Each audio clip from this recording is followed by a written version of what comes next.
Hello everyone. Today I will show you how to fix the error message that says, "The request could not be completed. Please try again later." In Epic Games Launcher. First, start by checking if Epic Games' servers are actually working.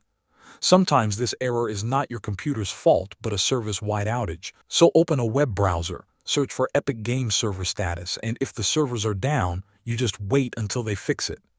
Next, if the servers are fine, focus on your own system. A very effective fix is to clear the launcher cache.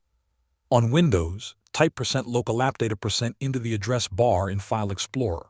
Open the Epic Games Launcher folder, then go into Saved, open Web Cache, and delete the cache folder.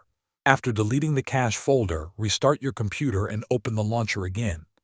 Then make sure the launcher is fully updated. If an older version is running, you may run into errors.